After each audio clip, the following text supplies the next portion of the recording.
Hello everyone, my name is Tommy Kay and welcome here tonight. It's just a terrific thing to see you all here. It's not a terrifically great night outside, but on the other hand it is. It's raining and that's, I think, a good thing as well. So welcome to GreenBizCheck's Corporate Sustainability Forum. Now, as you can imagine, I'm sure you can, a night like this doesn't come easy. It's a lot of hard work. And these two ladies down here have done all the hard work and it's taken them months. So straight away.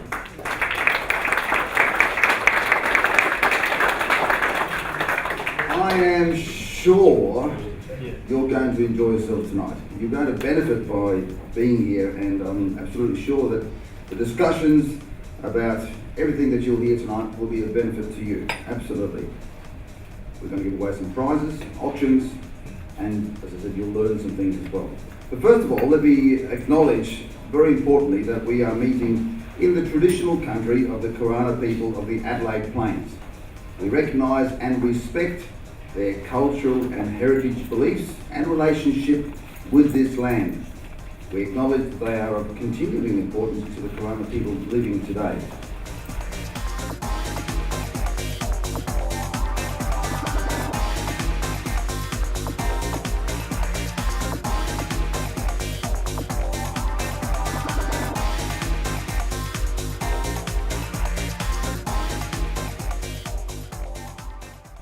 It's now my pleasure to introduce the duo here, one at a time.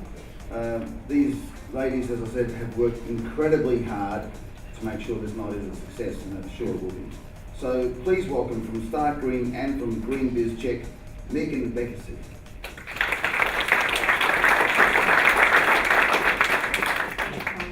Welcome everyone. I'm really excited about tonight, and I'm really excited about being in this space of sustainability at the moment. As you probably know, yesterday, you may have already heard, was the warmest day in August ever. So for anyone that's got a question in their mind whether global warming is happening, it is, there's not a doubt. The question is, what are we doing about it? I attended a sustainability forum yesterday and learnt about some great things that companies across the world are currently doing.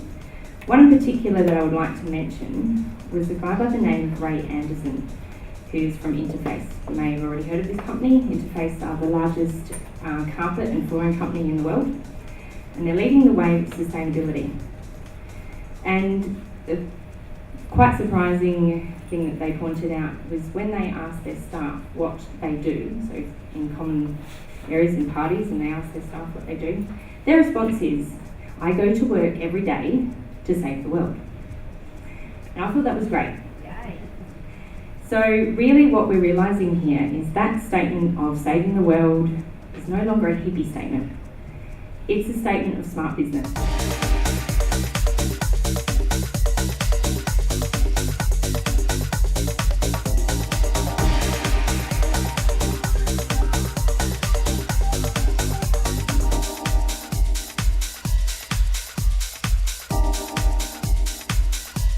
The question is always asked, why do GreenBizCheck?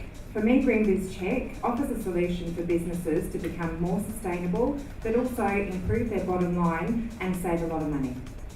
We offer a certification program that will save you anywhere between 10 and 40% off of your bottom line. I ask all business owners, is that something that you need to do? I look at it and think, well, as a business owner myself, I don't want to be stopping at the red light. I want to be moving forward, which that is why I chose GreenBizCheck.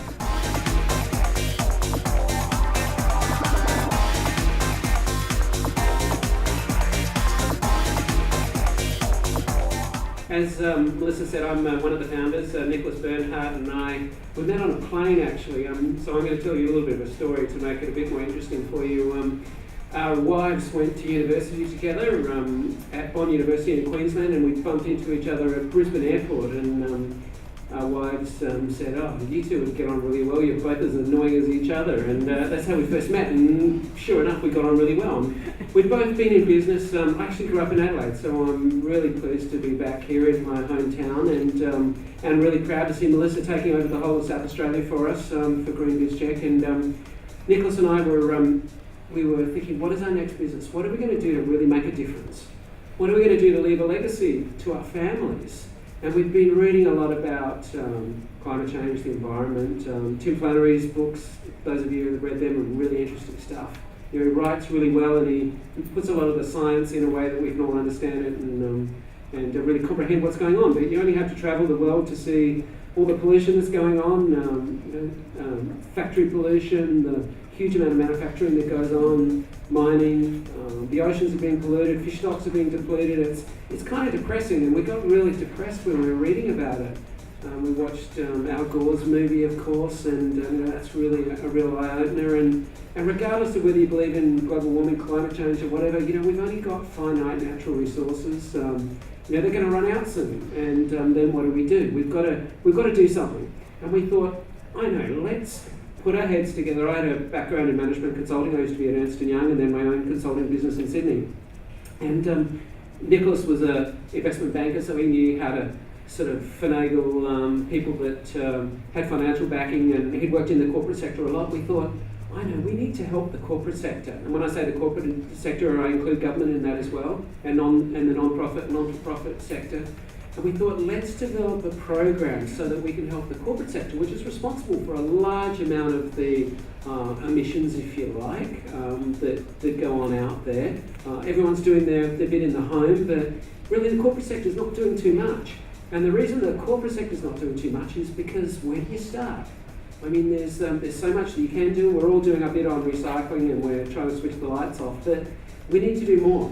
And so we thought, let's develop a program that really makes it easy for businesses to do the right thing, to stand out in the marketplace, to do something that's going to save them money, to do something that's going to attract them new business as well. So we knew we needed to develop a program that was simple, easy. It needed to be online. Online's the way to the future for business, as we all know. Everyone's connecting via social networks and email and the web are that's second nature to us now. We can lie in bed on our iPads and send emails at midnight. It's pretty cool that we can do that. And we thought, yes, we've got to have a program that's simple, yet it's got to be really, really vigorous or rigorous. And so we developed a checklist, basically. We started with a very simple spreadsheet 3 years ago. We did a lot of research. We went to a lot of environmental organisations. We went to a lot of big corporates, law firms, accounting firms, government bodies we went to. We went to businesses of all sizes, small, medium and large, and said, okay, give us some feedback. Is this practical? Can you actually implement this stuff? And we've got a lot of feedback, and we developed an online checklist. While there's about 250 items in which you can be implementing in your business, it doesn't take that long to go through that checklist. It takes about 45 minutes or an hour. It's all online, so you can do it from the comfort of your own bed at midnight if you want to be doing that late at night. And you go through a program, and at the end you get rewarded with a bronze, silver or gold certification at the end. This certification, it has now been tested by over 300 organisations around Australia, New Zealand and Singapore. We're ready to expand now into Asia Pacific, further through Asia Pacific. We've got the US on the cards as part of our partnership with Corporate Express. Their parent company, the Staples Group, is very keen to extend the relationship that we have in Australia with them in the whole of North America. And most recently, we're partnered with Bureau Veritas. Andrew's going to be speaking after me. World's largest certification body, head office in Paris, which is a very glamorous destination that we're hoping to travel to very soon as we expand globally. And the Bureau Veritas audit of our certification has added a final level of validation, if you like, to how credible our program is and how rigorous it is, and how you can be feel very comfortable using it out there in the marketplace when you're out there tendering for government business or using it. Really, one of my favourite things to use certification for is to stand out in the marketplace. Just as some of Mel's and Megan's sponsors are doing. Wines are becoming organic, food's becoming organic. Businesses can use environmental credentials to say, hey, we really do care about the environment. We're making an effort And come and do business with us because we care more than our competitors do. So it's a really good differentiation tool as well as something that will save you money and do the right thing by the environment. So that's a little bit of background of how GreenBizCheck was developed. Melissa and Megan are obviously our owners here in South Australia, and they'll be keen to help you in your business. And you'll find that we're all part of a big club. We all refer a lot of business to each other as well. So it really helps in that face-to-face referral that's so important in business and in government, that the more people that we know that we can be introducing personally is a much better way of doing business than the very expensive way of spending lots of money on marketing dollars that may or may not work.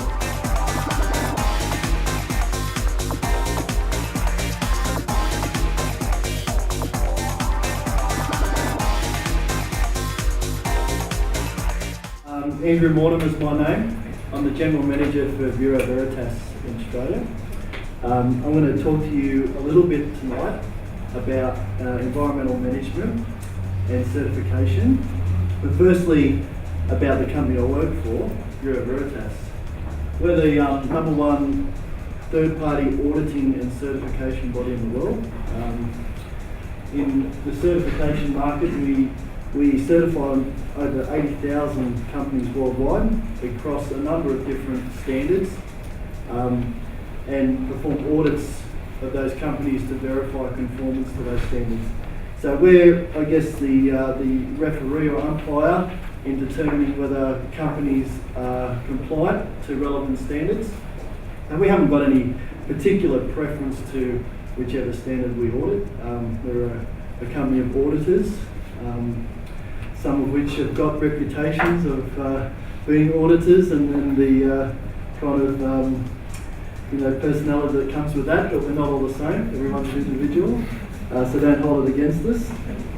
In Australia, we have, as a company, 2,500 staff. Within the certification business, there's a proportion of those staff. The business also carry out a number of laboratory tests and other kind of services. So pretty big in Australia and globally.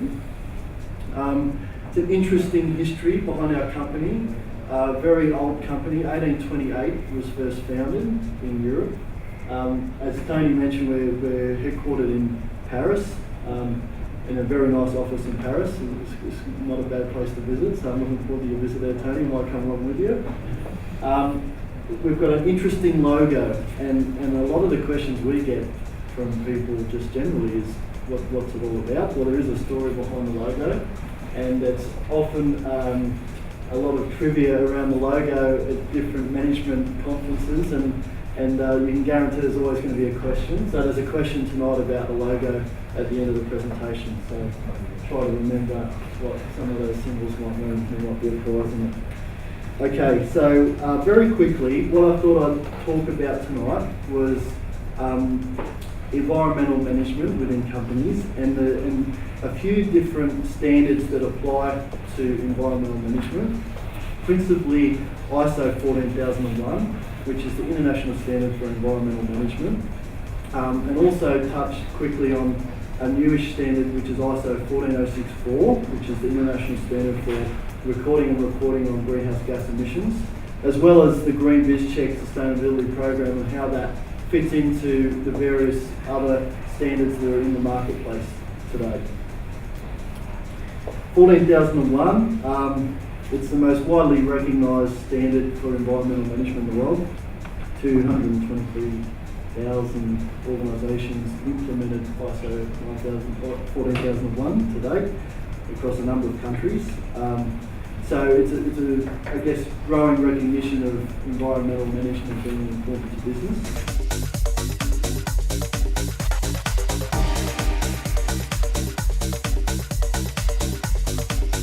What I really want to talk about today, the biggest impact that we can make in Australia is our influence with our customers by helping them make sustainable choices. Our sustainability program, I've mentioned that we're now part of the Staples Group, which is a $25 billion company globally. Staples' soul is Staples' environmental or sustainability program. So we've now tapped into that program and we're adding to it. and it's very much become part of our culture as well in Australia. So really, what Staples Soul moves us to do is it's looking at giving back to the communities. It's embracing diversity. We're looking at sustainability and the environment naturally, and also sound business practices such as ethics and code of conduct. So there are our 4 pillars of our sustainability soul.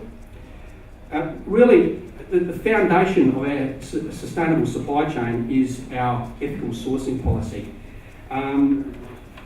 It really embraces the minimum environmental and social standards that we expect from our suppliers and our supply chain. And we look at things like not only where we're sourcing the products from, but where our suppliers are sourcing them from, and what they're made from, how they're made. Those sorts of things become part of our ethical sourcing policy. So in 2002, we created our Supply Code of Conduct, which is a program which we use to monitor and audit our suppliers. And in 2007, we launched our ethical sourcing policy, which encompasses that plus a lot of our other initiatives that we're embracing at the moment. So really, that's the foundation to provide a source for our customers to know that they're sourcing supply or sustainable products, that those background checks have been done for them.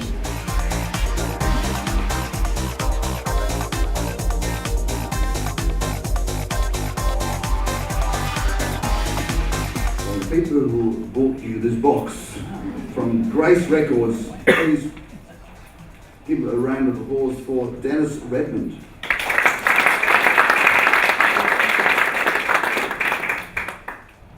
Good evening, everyone. Thank you very much Melissa for inviting Grace to come along and have a chat tonight. I would like to make mine fairly simple this evening about what Grace Records Management does and how we can support you in looking after your information.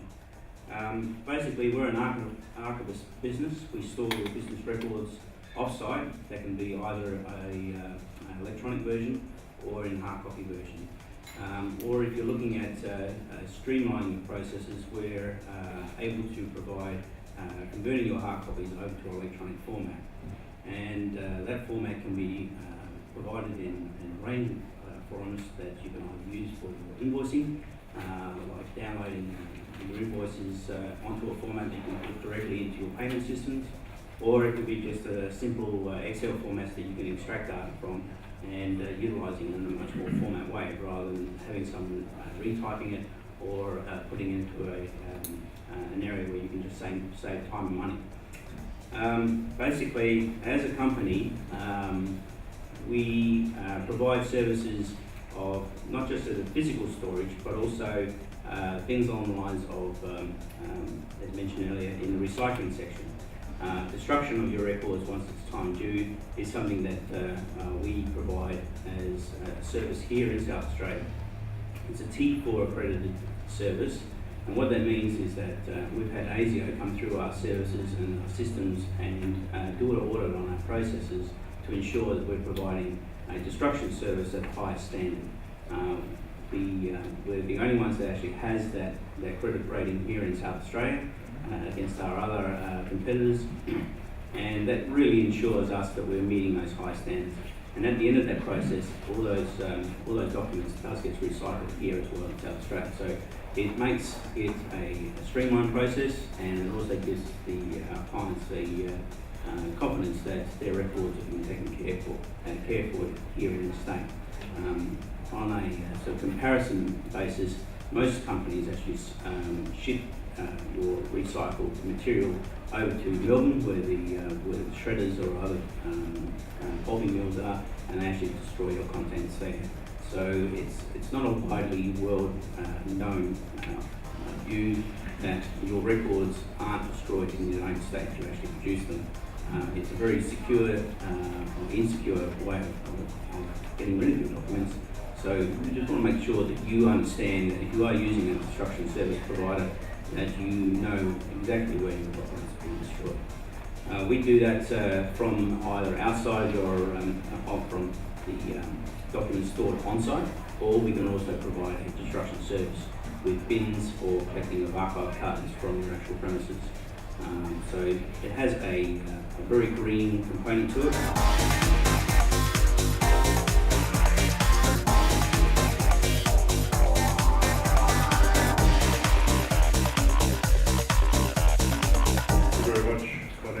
Fred Bolrock, Managing Director, Adelaide Ecobins.